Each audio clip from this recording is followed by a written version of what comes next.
Welcome and thank you so much for joining us today. It's really, really great that we're able to do this and lovely that you're able to be here with us. We've got three speakers. Our first speaker is Nick Caplin, CEO of Blind Veterans UK. Nick joined Blind Veterans UK in 2014. As a Major General, he has over 33 years experience of command, leadership and management of military and civilian personnel in all three defence services. So we're very grateful to have Nick's wonderful experience. And I will pass over to Nick now to start our session off.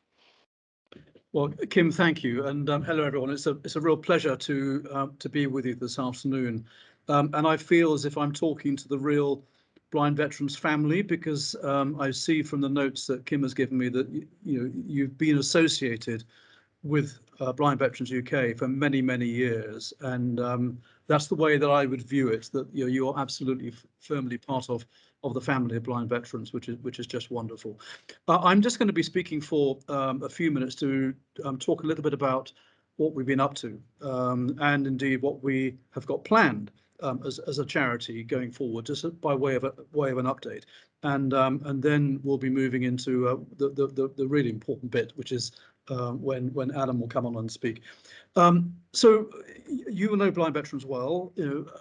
We 2 years ago we had around 4,500 members, aged 27 to 106, a real span of ages, and we were looking after each and every one. We have been on their own personal journeys of learning to live well with their sight loss, and that is really important work in normal times, but during coronavirus it has been particularly challenging for us. Nobody really had expected that pandemic to hit in the way that it did, and it turned our world upside down. And each and every one of us has had personal experience of that, personal worries and fears of how it might impact on us.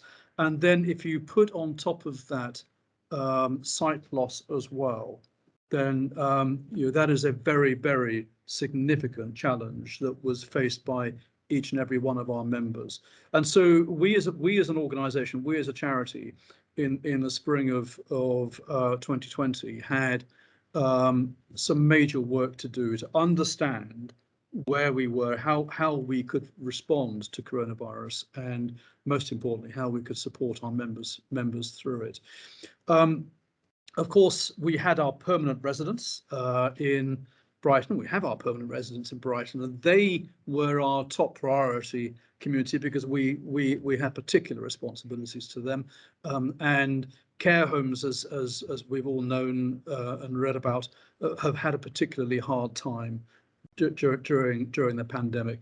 But the staff have been absolutely brilliant. All the way down through the centre in Brighton, and the members there, the permanent members, were absolutely stoic. They were extraordinary, and have been seriously supportive and looking after the staff all the way through the pandemic as well. And we are now beginning to come out of the COVID restrictions, thankfully. Care homes are beginning to relax a little bit in terms of the restrictions that they have to put in place, but there are one or two stories that we can and we will tell about our members and our experiences through coronavirus in the Brighton Centre. It was an extraordinary experience that we had with them. Thinking about our members across the country, of course we have members in all parts of our four nations, and they were facing the challenges that we had in very different and personal ways. And what was important for us to understand pretty quickly was where were the cases of real support that were needed? Where were the members who were in real difficulty? Because for many, their worlds just shrunk rapidly, and they lost, understandably, the confidence to even get out of the front door. And when you can't then get access to medicines and food, life can become really challenging very quickly. So we triaged within a matter of just a few weeks. We triaged our whole membership across the organisation to work out where the particular cases of need were, and to better focus on the support that we had. And that became really, really important support. And in some cases, that was life-saving support, because our staff actually found some members in particular cases of need. We also then started thinking about, well, how can we provide the support that we normally give to members in a different way with the constraints of coronavirus? And we started thinking, for example, about how we could deliver a rehabilitation service to members remotely. Normally we do it face to face, but how could we do that remotely? And we worked with the NHS and other partners to actually develop a way of supporting our members remotely, and that was pioneering. It was extraordinary, and indeed we had some NHS money to actually help us prove that concept of how you can actually conduct rehabilitation for the vision impaired remotely, and it was remarkably successful. And we also then looked at more broader areas of consideration about mental health, physical health, well-being, if you will. We followed a government model known as 5 Ways of Wellbeing to actually focus particular activities remotely, but in ways that would be very meaningful for members wherever they were across the country. Online support and activity was a big part of that, and we actually ended up delivering about 100 interest groups on a regular basis for members across the country, where they could dial in, and it might be gardening, it might be picture framing, it might be photography, it might be woodwork, it might be a football team, 100 different areas of interest where we could bring members together peer to peer, and they could discuss the thing that they found really exciting, and that proved to be seriously effective for the members during the lockdown that we had. And Isabel can talk much more about that when she comes to speak about the practicalities and the realities of what was keeping us busy. We also used that time to think about the future for the charity, mindful that nothing ever stands still, and we were learning lessons all the way through the pandemic. One of the things that we've known for some time that we have wanted to do was to plot our course back to a balanced budget for the charity. We have deliberately expanded to look after members of the national service generation, and we needed to plan for the future for the charity as we move to our sort of new levels of membership in the future. So that was important, and we were thinking carefully about how we might do that. Linked to that was a decision that we took, a difficult decision, but I think the right decision, to move from our Brighton centre on the south coast to another centre, one that would be better suited for the needs of blind veterans today, one that would be easier for us to maintain, smaller because we don't need all the capacity that our Brighton centre currently has, and basically better for us going forward. So we took that decision over the last year or so, and we have now bought our new centre. It's on the south coast. It's in a place called Rustington, which is near Worthing. It used to be the Princess Marina House with the RAF Benevolent Fund, and it's going to be our very special Blind Veterans Centre on the south coast. And a lot of people are very excited about that, because I think we have the opportunity to make it something really rather special for our organisation going forward. So that was an important decision for us. At the same time, we've been looking at our operational model to try and understand how we can learn some of the lessons from the things that we've been doing over the last couple of years through the pandemic, and try and embed those going forward. And so we are in the process of redesigning our services a little bit to take advantage of that. And that's work that has been driven by our staff, but also our volunteers, and also, and most importantly, our members, who've been part of the thinking teams, the working groups, who've been coming up with this plan for the future.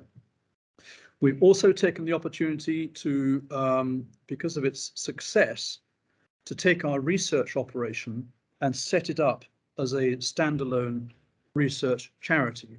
And in September last year, Bravo Victor was born. It's an independent research charity within a blind veterans group, but with the freedom now to really go and make a difference for the vision impaired and for veterans. So that is very exciting. So Bravo Victor is something you might want to have a look at. And we've also taken the decision to do much more in the way of our partnership work. I'm speaking to you today from the Thomas Pocklington Trust headquarters in London, where I've been meeting with other CEOs from the vision sector on partnership work. We're also doing a lot of work in partnership with other charities in the veteran sector, because actually a lot of the challenges that our beneficiaries face are challenges that can be faced by other people as well. And if we're able to embrace some of these challenges together, to learn lessons from each other, and to be greater than the sum of our parts, then that's a good thing. I just want to say, before I hand back to Kim and on to Alan, a little bit about legacies. Legacies are seriously important for Blind Veterans UK. They have been throughout our long and distinguished history. Over 60% of our fundraised income comes from legacies. And it's the legacies that give us the predictability of funds going forward, which is really important because, of course, unlike many charities, we support our veterans through life. It is very, very rare, having lost sight, that sight can be regained. And wouldn't that be nice to get to that point?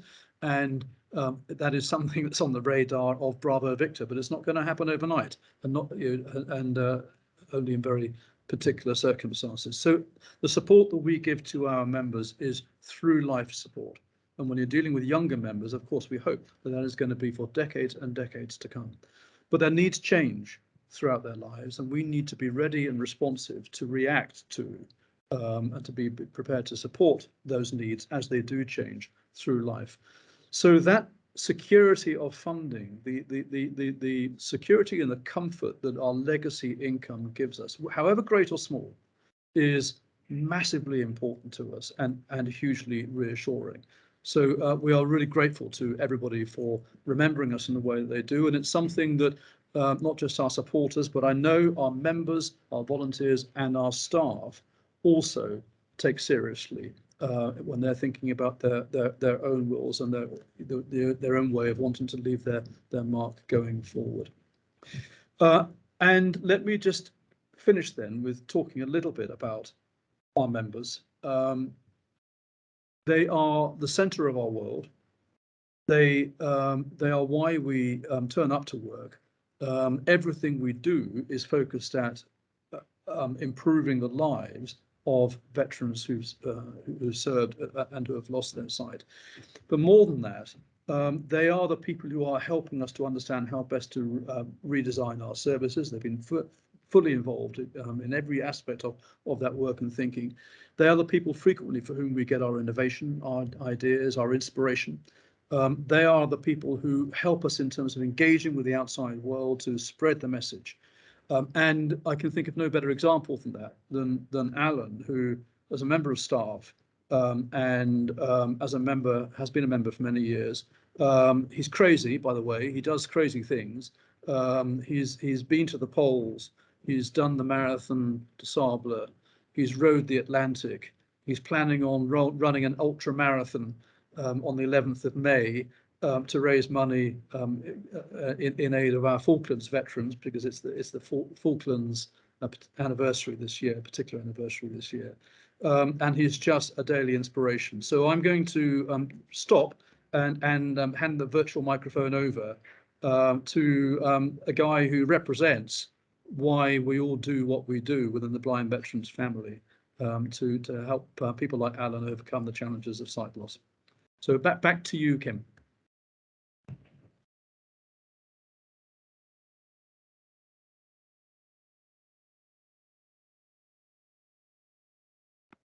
Oh, sorry. Yes, thank you so much, Nick. It's really great to hear from you. And yes, Alan is indeed very inspirational. Alan joined the Royal Navy as a marine engineering officer in 2002. In 2004, he sadly lost much of his sight due to a rare genetic condition. He was medically discharged from the Navy in 2005, and since then, Alan has been supported by Blind Veterans UK, who have assisted him with his rehabilitation. This has helped to support Alan to develop a new career and to achieve a number of his own ambitions, which, as Nick mentioned, some of which are crazy and truly inspirational. I don't know how he does it. And so with that, I will hand over to Alan to share his story with us today. Thank you, Alan. Sure, thanks, Kim, and thanks, Nick, for the introduction as well. And yeah, thank you everyone for joining the call. It's a real honour to be able to speak to people who support us, and by virtue of that, really have supported me and the other members. So I guess we can't say thank you enough. But what I'd like to do just over the next 15-20 minutes is just really talk about my experience as a slight survey of one from the charity for the impact that the charity has made on my life and that of my family, and I guess by extension just the just to illustrate that, as Nick alluded to, gifts whether big or small, the impact that really has to veterans at the coalface. So I'll talk you through what happened to me, how I interacted with the charity, and then I guess just try and emphasize just how much of an impact that's made on my life and what I've been able to then go on and do. And I guess as we go through this, obviously it's seen through the lens of my experience, but I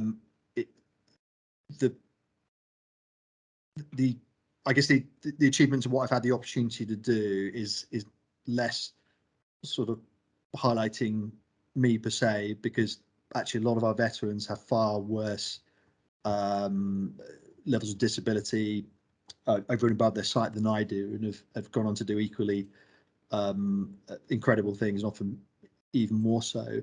But it's really just to highlight the impact the charity has and what it enables us to go on and do, and really things that I think I speak for all the members, at that point at which we lost our sight, we didn't consider possible. So I'm going to ask Kim to drive the slides, if that's okay, because I don't trust myself on a little laptop. Even without my sight loss, I was never a particularly IT proficient person. So I'll let Kim drive, if that's okay. I'll talk you through my sight loss journey first. So if we flick on to the next slide, please, Kim.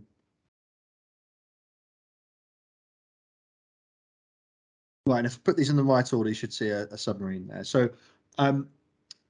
as Nick and Kim said, I went into the Royal Navy. I initially started off in the Air Force as air crew, and being I'm only a shade under 5'7", so I couldn't make pilot. I think I was 2 millimeters too short, but I was just I was able to get in as a navigator, although the navigator was a role which was being phased out. Come the whichever round of defence cuts it was in around the year 2000, they said, look, we can't take you on as aircrew, and we need to get rid of a lot of people who are in the pipeline, so I'm afraid that's you. So okay, well, let me go and do something different. I went off to the Navy, and not knowing any better, I said, oh, submarine sounds really interesting, and I'm studying engineering, can I join as an engineer? And they probably looked at my lofty height and said, yep, no problem at all. So that was what I expected my career to be, and I went through regular officer training in 2002 and went off to sea for my junior officer time. And I expected to spend my career up until I was 55, I guess, in the military. That's always what I'd wanted to do. And I was probably at that age, maybe, dare I say, especially for guys, where you in your early 20s and you sort of think you're pretty invincible, and that if there's something bad is going to happen, it's probably going to happen to other people. But as it so happens, sort of 6 weeks before my first submarine patrol, I got some very bad news. So we've gone to the next slide. Please, Kim. You should see, if you ever wonder what a nuclear reactor looks like, then there you go, because that was going to be my role on board. I was, I would have been a junior engineering officer on the reactor watch. But like I say, 6 weeks before my first operational patrol, I just started losing my eyesight. No, I guess there's no sort of heroic or sudden story around it. I just, day on day, it just started getting noticeably worse.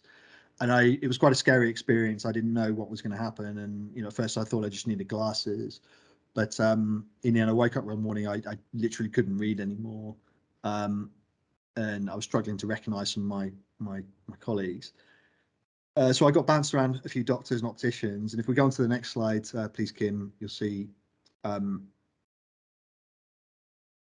outline of the eye I've cribbed from Google Images. But basically, I was diagnosed with a rare form of macular degeneration, which is actually something older people generally get. So I was very, very unlucky to have this at such an early age.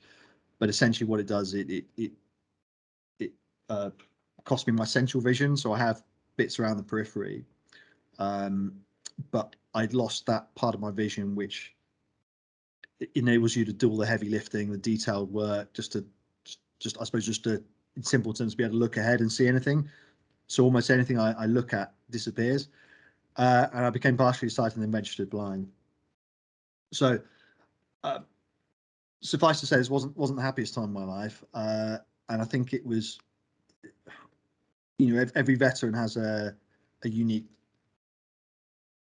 story in terms of how they've lost their sight, whether it's through trauma in operations, something during their service, but perhaps not directly attributable as it is to me, and then those who serve but lose their sight later on in life. But I think for all of us, it's just a huge life-changing event to lose something that is so integral to your day-to-day life. And I know it's a cliche, but you don't appreciate that until it's gone. So I was understandably pretty depressed, and I looked ahead to the future and thought, what on earth do I do now? Because I was only 24, 25, and it just seemed like I just had this big, bleak kind of emptiness in front of me. And I planned my entire life around a future which didn't exist anymore. This was, joining the military was not something which it was a sort of random career choice. I'd really been committed to this since I was very young at school. So huge shock. And it was actually by chance I was put in touch with Blind Veterans UK, or St Dunstan's back then as it was. And my parents actually bumped into another member, and they connected with the charity. And like so many members, my journey started at the Brighton Centre, which Nick alluded to earlier, which we was shortly saying goodbye to. But it was really being there that things began to change, because I was put through a week of rehab, and I guess like many, maybe I went in there slightly, I guess not cynical, but just thinking, well, what on earth can this charity do, because they can't fix my eyesight, and that's what I need to, end of story. But actually, I think after a week there, I met some incredible individuals, and I always remember probably the one, if I had to pick one turning point in terms of my, I suppose pulling out of that nosedive, it was chatting to one of the older veterans there at the bar one night, and he referenced he'd just been skiing. I thought, well, how on earth can you go skiing if you're blind? He explained that, well, you go there, you guide, you've got a radio, someone steers you. And this guy, like me, was completely blind. So it suddenly got me thinking, well, if these other members are able to do this, and often they in far worse situations than me, then actually I think there's a way I can I can I could see my route through to rebuilding my life. And I think that was really the sort of start of it. And I could speak at length about how the charity sort of set me on that path, but I could probably sum it down into just one word, and that was sort of confidence. It just gave me the confidence to go out and say, you know what, I'm not gonna I'm not I'm going to sit in my bedroom and complain about my lot in life. I've got this incredible organization which is going to help me maximize my independence and opportunities to go out and sort of do something in the world. And I was only, like I said, I was only 25, so I reasoned, well, I've got a bit of a binary choice here. I can either you know, I can either sort of wallow around in self-pity, or kind of let's go out and try and fight this thing. And you know, that's what I elected to do. And I think the confidence that the charity gave me manifested in a number of ways, but it just sort of stripped away a lot of those the preconceptions maybe that I had. So if we click forward, please,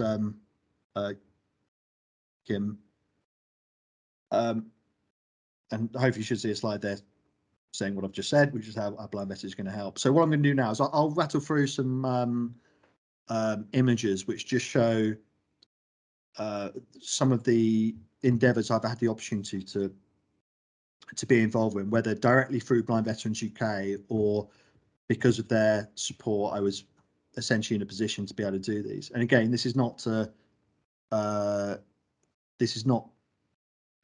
showcase me per se ahead of any of the other veterans, but it's just to highlight things that I would have never considered possible had the charity not you know, enable me to rebuild my life, give me the skills I need to be independent. And I think that's you know, I can't thank them enough for really transforming my life in that way. So if you go on to the next slide, please, Kim. So I've put a bit of a collage together here, and I've sort of separated this into sort of work, education, play. So on the left, London Marathon. You know, I regularly run for the charity there. I obviously need a guide runner each year, and I can usually sort of drag someone in there to run alongside me. Again, something that I just hadn't done before I actually lost my sight, but incredible to have that opportunity. On the right hand side, I became the first blind person to achieve an MBA from the University of California in the US. And again, I was only in a position to be able to do that because the charity had supplied me with the necessary equipment to allow me to study, but also I guess the confidence from my you know, everything from touch typing and learning the assistive technology to be able to go and do that. And finally, a few years ago, they helped me set up my own business. And sorry, this is going to come off as a shameless product plug, but I appreciate. I guarantee it isn't. The first product we did something. We melted down one of the last tornado jets, and we raised some money for the charity back in 2018. But again, it was just that confidence of thinking, you know what, I can go and do something which I wouldn't have considered possible elsewhere. And if we go on to the next slides, Kim, and if we'll slowly kind of just walk through these, but one of the things which I always say to people is having kind of gone through the trauma of sort of sight loss, but knowing but being alongside other members who've done such incredible things like learning to ski when they're blind, or recovering from really horrific injuries to go on and live independently with a smile on their face. It allowed me to really think there's no you know, I can go and have a crack at anything because I've now got that self-confidence back. In 2007, I became the first 2008, I became the first blind person to row across the Atlantic Ocean. You see the map there. So again, all of this was before I got married, but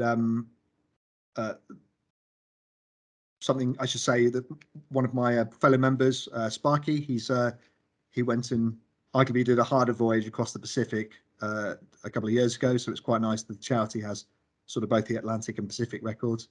And if you go on to the next slide, please, Kim, should be a much younger version of me setting off.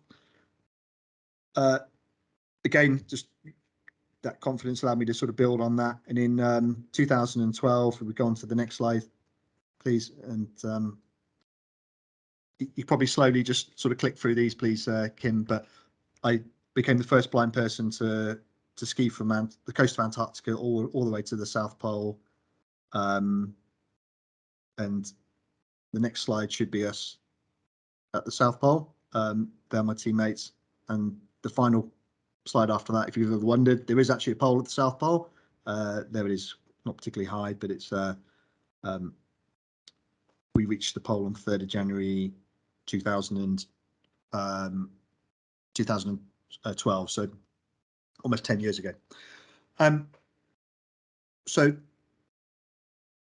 I've given you a bit of a whistle-stop tour there, and again, it's just want to emphasize that how different my outlook is on life from the sort of depths of despair that I was in from 2004, 2005. I just lost my eyesight. I was going to lose my career.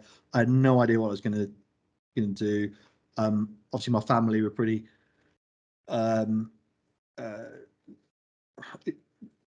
very, very worried, obviously, because they didn't know what was going to happen to me, and the impact that the charity had in all the rehabilitation training, the instilling that extra confidence, allowed me to go on and do this. And if I just click onto the final slide, you know,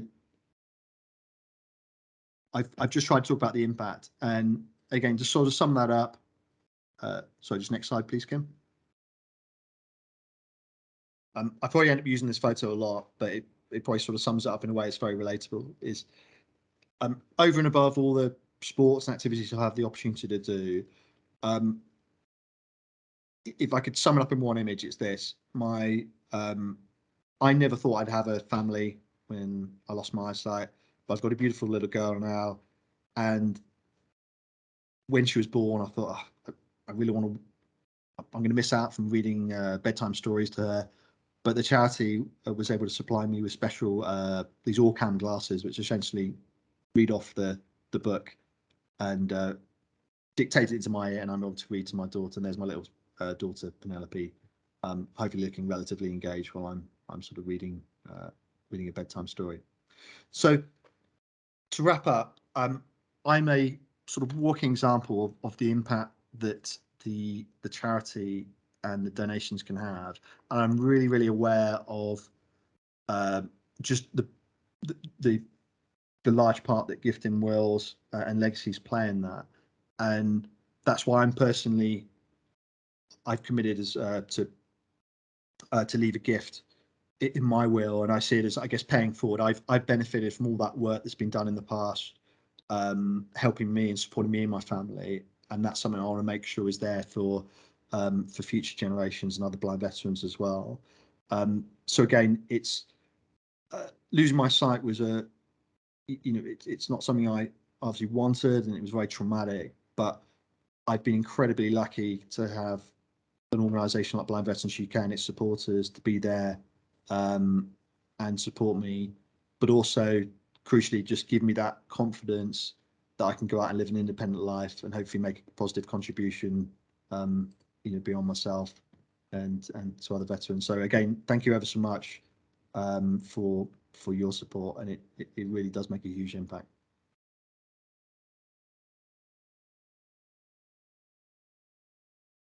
Thanks, Kim. Sorry, hopefully I didn't finger over my time too much there. No, not at all. Thank you so much, Alan, for sharing your story. It really is absolutely inspirational, and we're really grateful that you've shared it with us today. And also, your daughter Penelope is absolutely adorable. So thank you for sharing that as well. She's very lucky to have such an amazing dad. Cheers. I'll remind her of that when she was pretty naughty this morning, but yeah, I'll tell her that. Oh, well, she looks like butter wouldn't melt in that picture. Yeah. I'm sure it's a different story come bedtime and bath time. Yeah. No, thank you.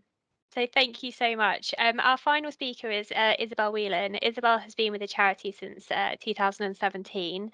In her role as a rehab officer, Isabel helps blind veterans regain and maintain their independence. No day is the same, with travel, planning members' activities, home visits, and assessing needs, including teaching new skills or finding the right sight loss equipment. So thank you, Isabel, for joining us, and I'll hand over to you now. Hello everyone. I'm not sure how I can follow that inspirational talk by Alan. I feel quite touched by it. So I joined Blind Veterans in 2017 from another sight loss charity, but one that was contracted by social services. And actually seeing the massive difference that Blind Veterans is able to offer, as opposed to, and in addition to, more of an added extras that they're able to offer working in partnership with organisations. But it's not all about the equipment. I started out in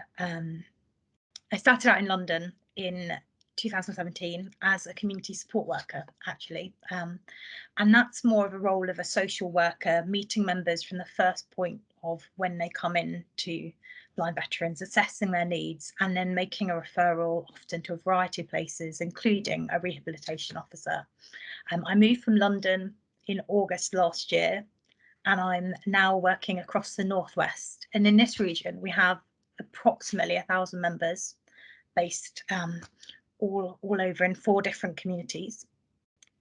I want to touch on what Nick was saying about the 5 ways to wellbeing, in terms of starting off with a case study of someone was struggling to read their correspondence, and they were really finding it. We'd been given a CCTV and it just wasn't working for them because their sight loss had changed. So they came, got in contact with their community support worker and said, the CCTV isn't working anymore. Is there another piece of equipment that I can have? And it turned out there was a lot more, with a bit of digging deeper with them, that was going on at home for them. So we investigated the emotional impact of things and how they were managing, and we ended up making a referral to the 5 ways to wellbeing, because although there was a difficulty with reading with the CCTV, that actually wasn't the main issue for them at the time. So we made the referral to 5 ways to wellbeing, and I was able to say, because we were able to offer an untime limited service, I was able to say, right, well, let's try and sort out how you're feeling about life at the moment, and we'll come back. So we did. And with the support, so they look at things like connecting, being physically active, learning new skills, giving to others, mindfulness. That's the 5 ways to well-being. Came back to me, and actually they didn't need a new piece of equipment after all. It was far more about, we were able to help with how they were feeling emotionally.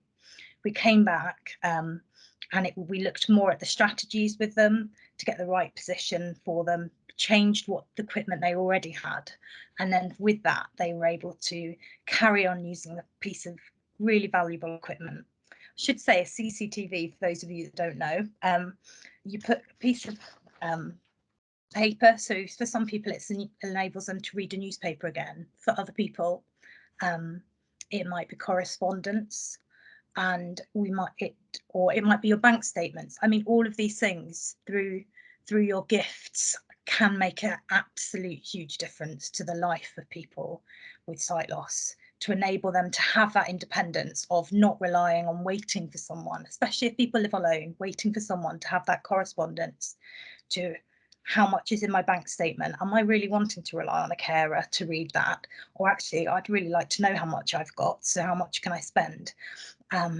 So we're able to look at that with individuals to get the right solution, whether that's a handheld magnifier. I worked with someone recently where we got them a magnifier, and they were able to go and choose an item for clothing for the first time for their granddaughter. They went into a shop and they didn't have to rely on asking someone, what can I have a size 14? I mean, so and that was one little thing on a big part of the journey with that individual. But just having a handheld magnifier and this lady being able to be a grandmother and not ask and get someone to choose for them. So there's also what other things that we've done that have been quite, so introduction weeks that I think Alan touched on, that he went down to the Brighton Centre and had a week. With COVID, we've really had to move things into working remotely, and that's been a big move for everyone to have to suddenly rely on Teams. But with your support, we've been able to move online, and that's meant that we can ring up and we can connect people with people that are actually might have similar interests in similar areas or across the country nationwide. And the remote intro weeks, we run them one day, 5 days a week for the week, with 1 day, 1 hour in the morning for 5 days. And it does start off, the first day they're quite quiet and it's getting to know them. I usually step in my role on about a Wednesday, so about halfway through the week, and I start off with the question of, what did you have for breakfast?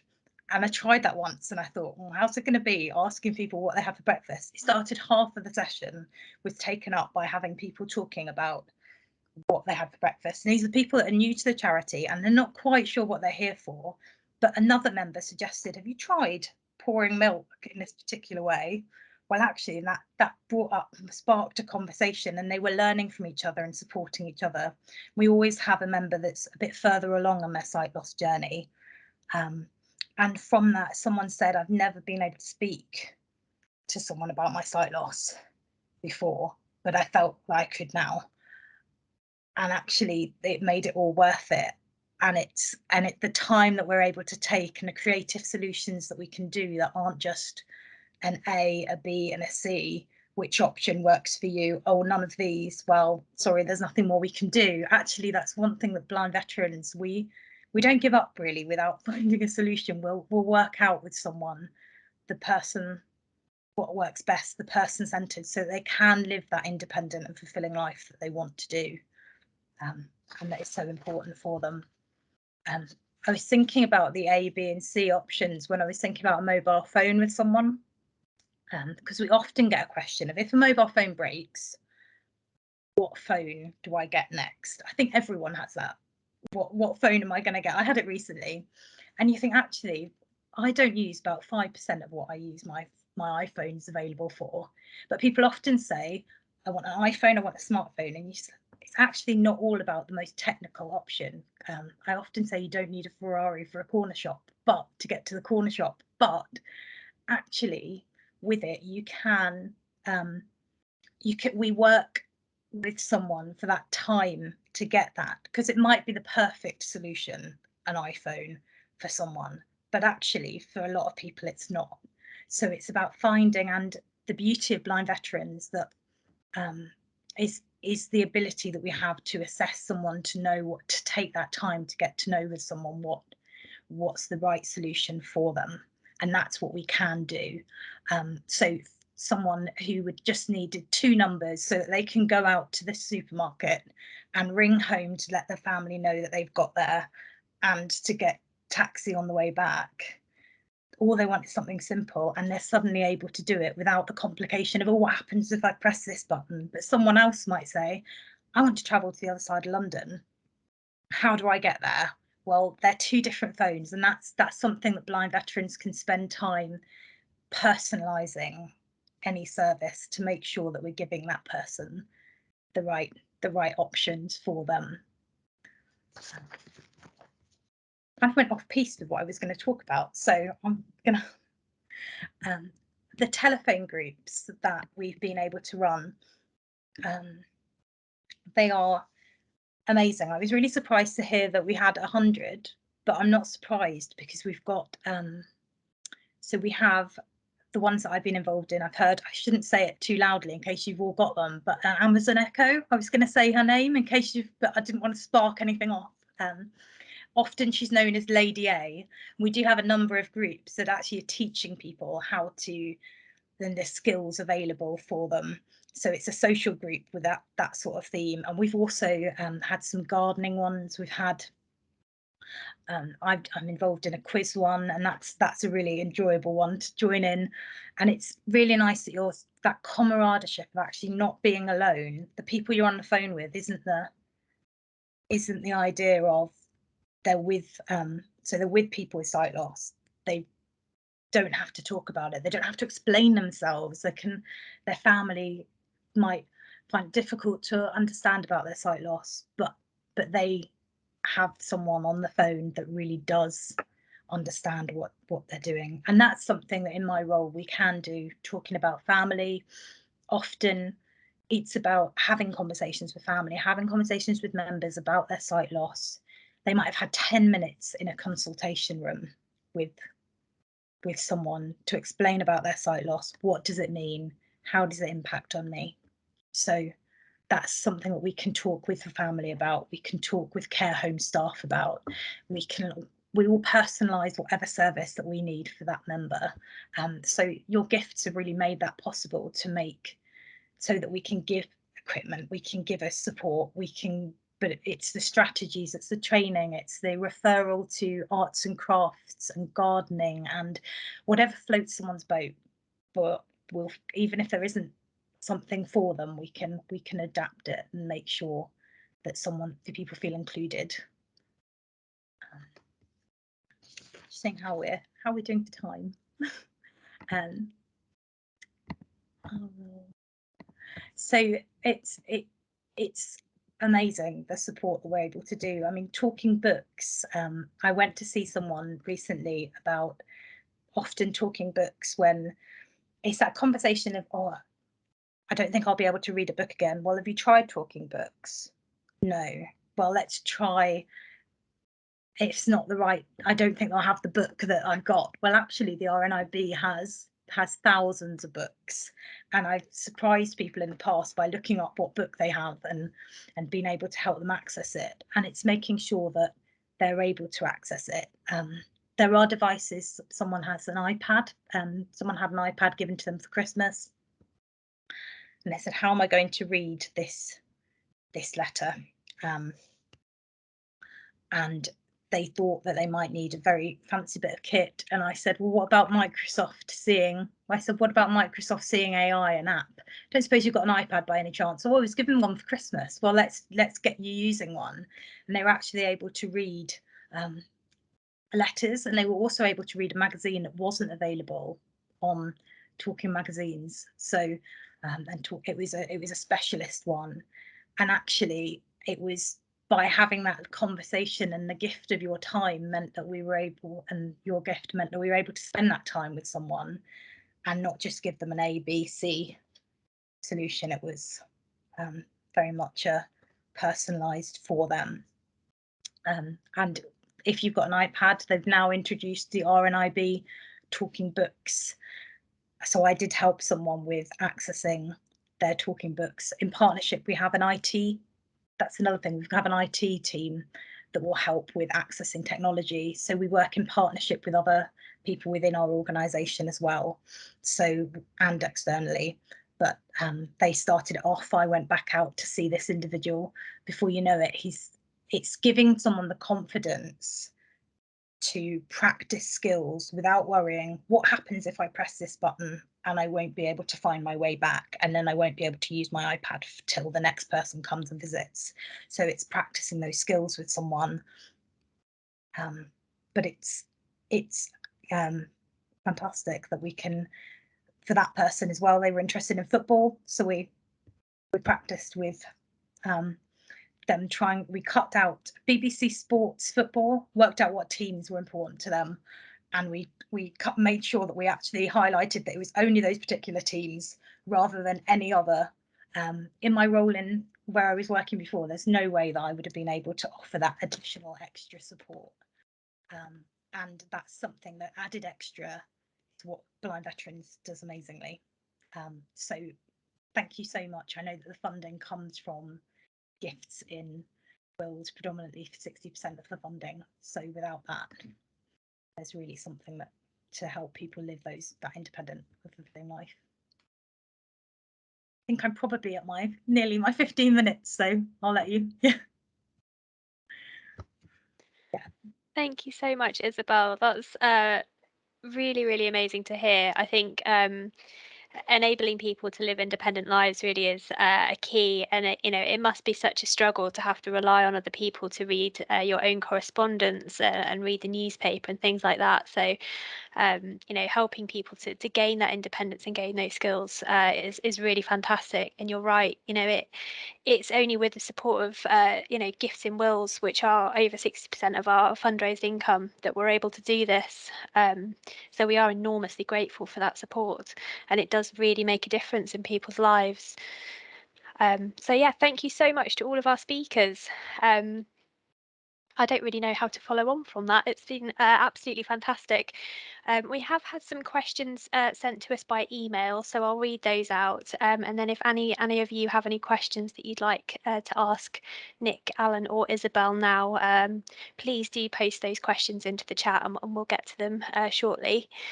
So the first question that we've had come in, what will my money be spent on? So what will my gifting will be spent on? Nick, I think if you could pick this one up, if you're happy to. Well, your gifting will help us to do what we do, I think is the best way of answering it, in that we receive no government money and no public money for what we do. We rely on the money that is donated to us by our supporters. So voluntary income. So it's income from the blind veterans family, that broad blind veterans family. So your gift will help us to continue doing what we're doing. And if it's a small gift, you can think of it in terms of providing that piece of kit that we give to members to help them to deal with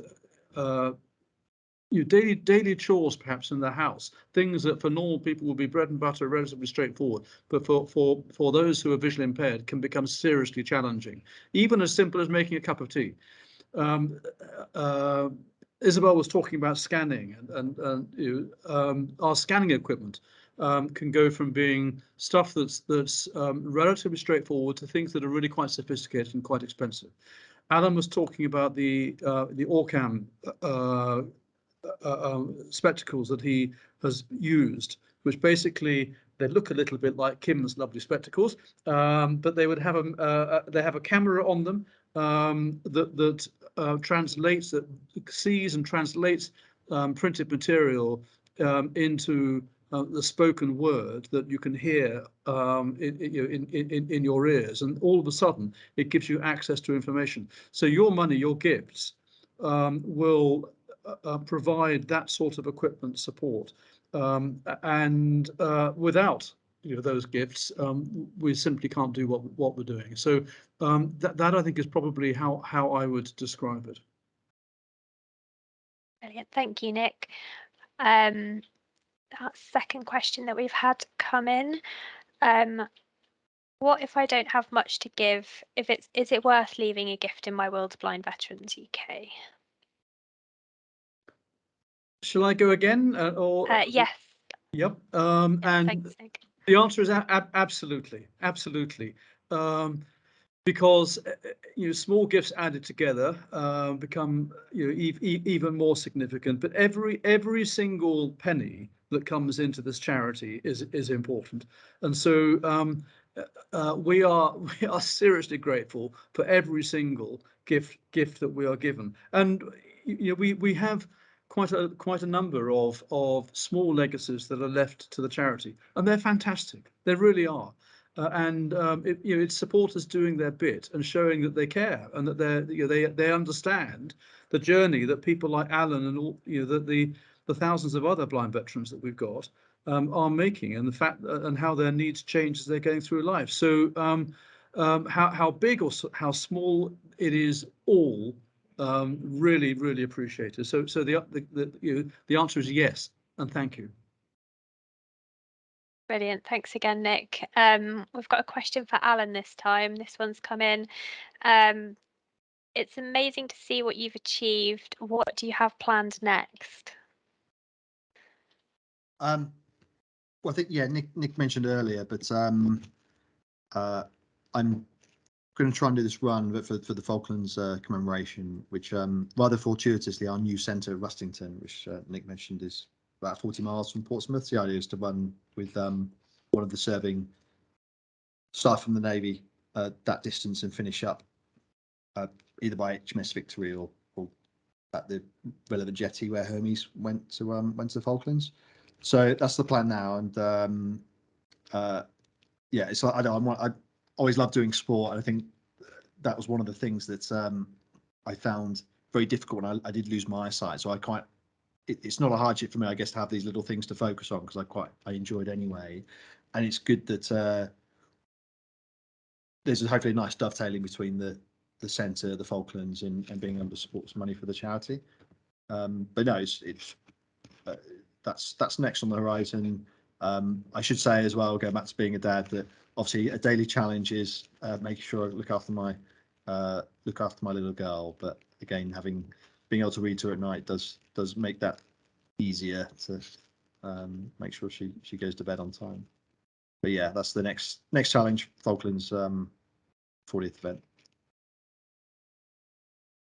I think I speak for everyone when I wish you the very best of luck with that, Alan. No, thank you. Definitely rather you than me. So Yeah, I haven't done it yet, but it's far enough in the future that I can sort of think about it. But I think on May 10th I'll be quite worried. But yeah, good. Well, good luck. Thank you very much. Well, we haven't had any other questions come in, so I will just say a massive thank you to all of you for attending and joining us today. If you do have any questions or any comments or feedback, we'd love to hear from you.